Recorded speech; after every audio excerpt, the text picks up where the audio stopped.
الحمد لله الذي هدانا لهذا وما كنا لنهتدي لولا أن هدانا الله. سبحان الله والحمد لله ولا إله إلا الله والله أكبر ولا حول ولا قوة إلا بالله العلي العظيم.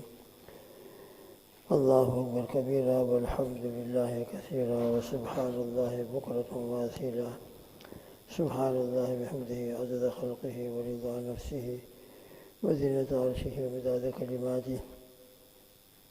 سبحان الله بحمده سبحان الله العظيم. نستغفر الله العظيم ونتوب إليه. أصبحنا وأصبح الملك لله رب العالمين.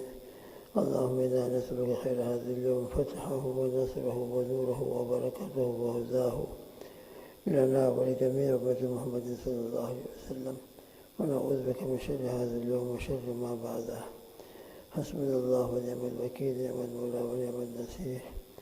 أصبحنا على فطرة الإسلام، أصبحنا على كلمة الإخلاص، أصبحنا على دين نبينا محمد صلى الله عليه وسلم، أصبحنا على ملة أبينا إبراهيم حنيفا وما أنا من المشركين. الحمد لله على نعمة الإيمان، الحمد لله على نعمة القرآن، الحمد لله على نعمة سيدنا محمد صلى الله عليه وسلم وكفى به النعمة. الحمد لله الذي تواضع كل شيء لعظمته، الحمد لله الذي ذل كل شيء لعزته، الحمد لله الذي خضع كل شيء لملكه، الحمد لله الذي استسلم كل شيء لقدرته. ونشهد أن لا إله إلا الله وحده لا شريك له إلها واحدا أحدا صمدا لم يتخذ صاحبة ولا ولدا ولم يكن له كفوا أحد. ونشهد أن سيدنا وحبيبنا وسندنا ومولانا محمد عبده ورسوله صلوات الله وسلامه على أول خلق الله وعلى سيد الأولين والآخرين، خاتم الأنبياء والمرسلين، قائد الغر المحجلين إلى جنات النعيم، سيدنا محمد وعلى آله وأصحابه وأزواجه وأتباعه أجمعين، وبارك وسلم تسليما كثيرا كثيرا كثيرا. اللهم صل على محمد وعلى آل محمد كما صليت على إبراهيم وعلى آل إبراهيم إنك حميد مجيد. اللهم بارك على محمد وعلى آل محمد كما باركت على إبراهيم وعلى آل إبراهيم إنك حميد مجيد. جزا الله عنا سيدنا محمد صلى الله عليه وسلم وهو أهله. أما بعد، بزرگان محترم، الحمدللہ اللہ کی توفیق سے نماز میں جو اذکار پڑھے جاتے ہیں اس کا ترجمہ ہوا اب یہ آخری دعا ہے درود شریف کے بعد جو دعا پڑھی جاتی ہے. اللہم انی ظلمت نفسی ظلما کثیرا ولا یغفر الذنوب الا انت فاغفر لی مغفرة من عندک وارحمنی انک انت الغفور الرحیم. یہ دعا ہے. اللہم انی ظلمت نفسی ظلما کثیرا، اے اللہ میں نے اپنے نفس پر بہت بہت ظلم کیا ہے. اپنے نفس پر ظلم کرنا، انسان جو ظلم دوسروں پر کرتا ہے، ہمارا تصور، ہمارا خیال یہ ہے کہ انسان ظلم دوسروں پر کرتا ہے، اپنی جان کے اوپر کیا ظلم کرے گا. تو اپنے نفس پر اور اپنی جان کے اوپر ظلم یہ ہے کہ انسان اللہ کی نافرمانی کرے، اللہ کے حکم کے خلاف کرے، اللہ جل جلالہ و نوالہ کے حکم کو توڑ دے. اللہ سبحانہ و تعالیٰ کی نعمتوں کو، جو اس کے جسم کے اندر ہزاروں نعمتیں ہیں، ان کو غلط استعمال کرے. آنکھیں غلط دیکھ رہی ہیں، کان میوزک سن رہے ہیں، آنکھیں حرام چیزوں کو دیکھ رہی ہیں، زبان سے میوزک اور گانے اور گالیاں اور گلوچ اور غیبت اور چغلی اور چاڑی، اس قسم کی لوگوں کو ایذا رسانے کی باتیں، لوگوں کو تکلیف اور دل کو دکھانے والی باتیں یہ زبان سے نکل رہی ہیں. یہ سب حقیقت میں اپنے ہی نفس پر ظلم ہے. یہ سب اپنے نفس پر ظلم ہے. اس لیے کہ اس کے نتیجے میں انسان کو کیا ہوگا اگر دنیا میں اس نے سچے دل سے توبہ نہیں کی، سامنے والوں سے معافی نہیں مانگی اور اسی گناہوں کے ساتھ دنیا سے چلا گیا، تو پھر انجام کیا ہوگا؟ انجام اسی نفس کو بھگتنا پڑے گا. جہنم میں جانا ہوگا معاذ اللہ، قبر کا عذاب ہوگا، اللہ کا غصہ ہوگا، اللہ کی ناراضگی ہوگی، میدان محشر کے اندر اللہ سبحانہ وتعالیٰ کی رحمت سے محروم رہے گا، کب اللہ کی مغفرت متوجہ ہوگی وہ اللہ ہی جانتا ہے۔ لہذا یہ سب کی سب چیزیں دوسروں پر ظلم نہیں بلکہ اپنی ذات کے بس ظلم ہے۔ لہذا اس دعا کے اندر یہ اقرار کیا جا رہا ہے کہ اللہ میں نے اپنی زندگی نہ معلوم کیا کیا گناہ کر کے گزاری ہے، اور اپنے نفس پر معلوم نہیں میں نے کیا کیا گناہ کیے ہیں۔ لہذا وَلَا يَغْفِرُ الذُّنُوبَ إِلَّا أَنْتَ، میں نے اپنے نفس پر جو ظلم کیا ہے، جو گناہ کیے ہیں، آپ کے سوا میرے ان گناہوں کو کوئی معاف نہیں کر سکتا۔ فاغفر لی مغفرۃ من عندک، بس آپ اپنی طرف سے خاص بخشش اور خاص مغفرت کے ذریعے سے مجھ کو معاف کر دیجئے، میری مغفرت فرما دیجئے۔ اس لیے اس دعا کے اندر بہت اہم مضمون ہے۔ انسان نماز پڑھ رہا ہے، نماز کے آخر میں یہ دعا رکھی گئی ہے، بالکل آخر میں، اور ویسے بھی آپ صلی اللہ علیہ وسلم نماز کے بعد بھی استغفار 3 مرتبہ فرمایا کرتے تھے، استغفر اللہ استغفر اللہ استغفر اللہ۔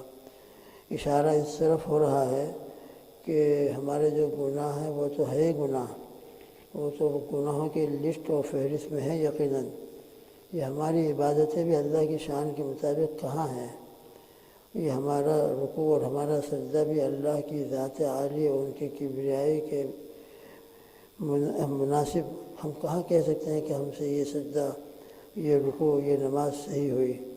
لہذا حقیقت میں ہماری یہ نماز بھی اس قابل ہے کہ اللہ اس نماز میں بھی ہم سے جو بے ادبی ہوئی ہو، اس نماز کے اندر بھی جو دل کی حضوری کے ساتھ ہم کو نماز پڑھنا چاہیے وہ دل کی حضوری نہ ہو، دل کہیں اور اٹکا ہوا ہے، خشوع خضوع نہ معلوم کہاں نکلا ہوا ہے، تو اے اللہ یہ آپ کے سامنے ہم کھڑے ہوئے ہیں۔ ایک مثال کے طور پر بچہ باپ کے سامنے کھڑا ہو اور کھڑے کھڑے بے ادبی کر رہا ہو، ان کی گستاخی کر رہا ہو، ان کی شان کے خلاف حرکتیں کر رہا ہو۔ ایک استاد ہے، ایک ٹیچر ہے، ایک شیخ ہے، ایک مرید ہے۔ مرید شیخ کے سامنے بیٹھا ہوا ہے، سب جانتے ہیں، اس میں کوئی فلسفہ نہیں ہے، کوئی بہت بڑی بات سمجھنے کی نہیں ہے۔ بڑوں کے سامنے انسان جب جاتا ہے تو باادب اور بہت سنجیدہ بن جاتا ہے، اور بننا چاہیے۔ یہ بھی ایک معاشرہ ہے، انسان بڑوں کے سامنے ادب کے ساتھ کھڑا رہتا ہے، ادب کے ساتھ ٹھہرتا ہے۔ خیر اب تو ادب دنیا سے اور ہمارے معاشرے سے رخصت ہو رہا ہے، اور اب چھوٹے اور بڑوں کے درمیان میں جو ادب کا معاملہ تھا، اللہ تعالیٰ پیدا فرما دے، اللہ تعالیٰ وہ نصیب فرما دے۔ اسلام نے تو بڑی اس کی تاکید کی ہے، نبی کریم صلی اللہ تعالیٰ وسلم نے بہت زیادہ اس کی طرف متوجہ کیا ہے۔ من لم یوقر کبیرنا ولم یرحم صغیرنا فلیس منا، جو اپنے بڑوں کا رسپیکٹ نہ کرے، عمر کے اعتبار سے بڑے ہوں، علم کے اعتبار سے بڑے ہوں، مرتبے کے اعتبار سے بڑے ہوں، اللہ نے ان کو تقویٰ دیا ہے اس کے اعتبار سے بڑے ہوں، تو جو اپنے بڑوں کی عزت نہ کرے، ان کا رسپیکٹ نہ کرے، اور جو اپنے چھوٹوں پر رحم اور شفقت کا معاملہ نہ کرے، فلیس منا، وہ ہماری جماعت میں شامل نہیں۔ ہمارا جو گروپ ہے اور ہماری جو جماعت ہے، اور الحمدللہ اللہ تعالیٰ کے بتلائے ہوئے طریقوں کے مطابق ہم زندگی گزارتے ہیں، گزارنے کی تعلیم دیتے ہیں۔ حضور پاک صلی اللہ علیہ وسلم کی مبارک زندگی کے اندر آداب ہی آداب ہیں، تو جو اپنے بڑوں کا رسپیکٹ اور بڑوں کی عزت نہ کرے، چھوٹوں پر شفقت نہ کرے، وہ ہماری جماعت میں نہیں، ہم میں سے نہیں ہے۔ تو اللہ کے نبی صلی اللہ علیہ وسلم نے جو اس کی بڑی تاکید کی ہے، اور آپ نے اپنے بچپن میں انڈیا میں پاکستان میں دیکھا ہوگا کہ چھوٹے بڑوں کا کتنا ادب کرتے تھے، کتنا ادب کرتے تھے۔ ہم کو یاد ہے کہ بلکہ ابھی ہم یہاں پہ بھی ہوں گے ایسے لوگ کہ اپنے بڑوں کے سامنے کھلے سر نہیں جاتے تھے، کھلے سر جانا بھی ان کو بے ادبی معلوم ہوتا تھا، سر پر ٹوپی جلدی جلدی پہن رہے۔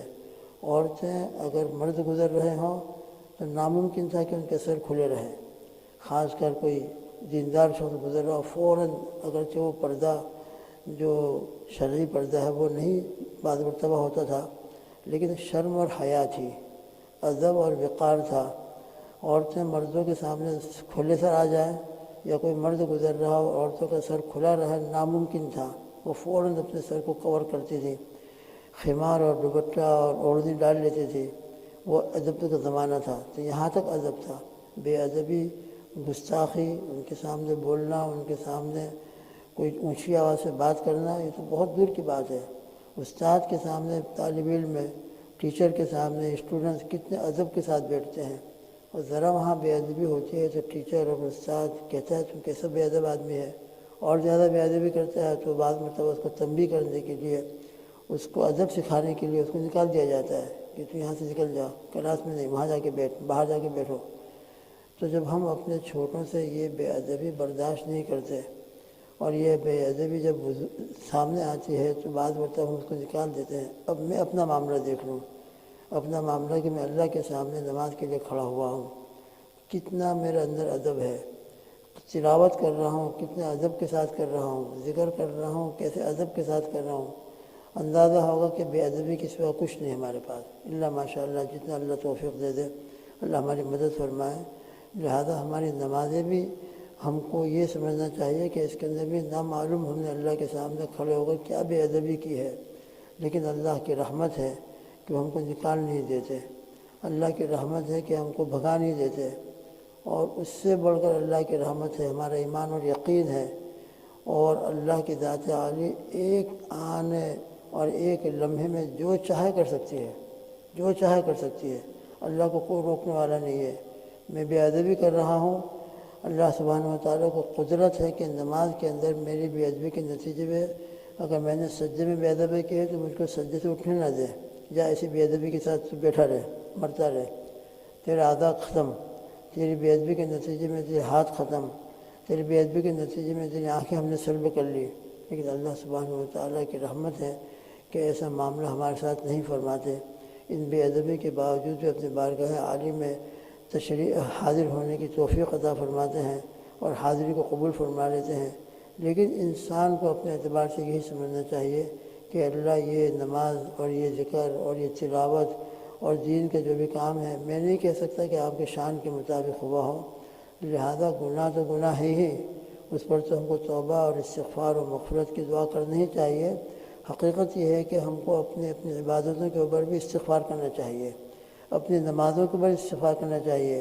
حضور پاک صلی اللہ تعالیٰ وسلم نے امت کو یہی تعلیم دی کہ نماز پڑھی تو نماز پڑھ کر گھمنڈ میں مت آ جانا، کوئی دھوکے میں مت آ جانا کہ بہت بڑا ہم نے تیر مار دیا اور بہت بڑا ہم نے احسان کر دیا، معاذ اللہ ثم معاذ اللہ، بلکہ استغفار کرو کہ اللہ جو نماز پڑھی ہے اس کے اندر جو بے ادبی ہوئی ہو، جو کوتاہی ہوئی ہو، آپ کے شان کے مطابق دل کی جو حاضری ہونی چاہیے تھی وہ نہیں ہوئی، اے اللہ ہم اس پر استغفار کرتے ہیں، معافی مانگتے ہیں، اس میں جو کمی ہے، کوتاہی ہے، جو بے ادبی ہوئی ہے، اے اللہ اس کو معاف کر دیجئے۔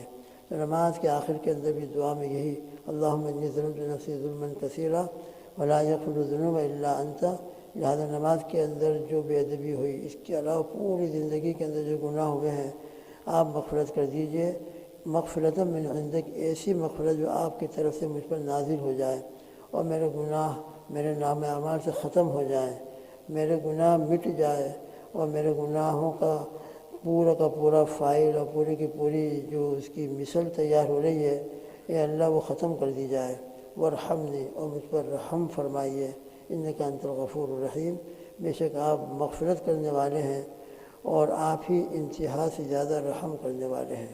بہت عظیم الشان دعا ہے۔ اللہ تعالی ہم سب کو اس دعا کے وقت میں بھی دل کا استحضار عطا فرمائے، اور دل کے استحضار کے ساتھ یہ دعا ہماری زبان پر ہو، اور حقیقت میں ندامت کے ساتھ ہم یہ دعا پڑھ رہے ہوں اور مغفرت کی امید کے ساتھ اللہ سے مانگ رہے ہوں۔ اللہ مجھ کو اور آپ کو پوری نماز استحضار اور خشوع و خضوع کے ساتھ پڑھنا نصیب فرمائے، اور اپنے کرم سے اپنی رحمت سے ہمارے تمام گناہوں کو ظاہری و باطنی ہر قسم کی لغزشوں کو معاف فرما کر قلم میں عفو ہمارے گناہوں پر پھیر دے۔ اللہم آمین۔ سبحان اللہ بحمدہ، سبحانک اللہم وبحمدک، ونشہد ان لا الہ الا انت، نستغفرک ونتوب الیک، وصلی اللہ تعالی علی خیر خلقہ محمد وعلی آلہ واصحابہ وازواجہ واتباعہ اجمعین۔ سبحان ربک رب العزۃ عما یصفون، وسلام علی المرسلین، والحمد للہ رب العالمین، برحمتک یا ارحم الراحمین۔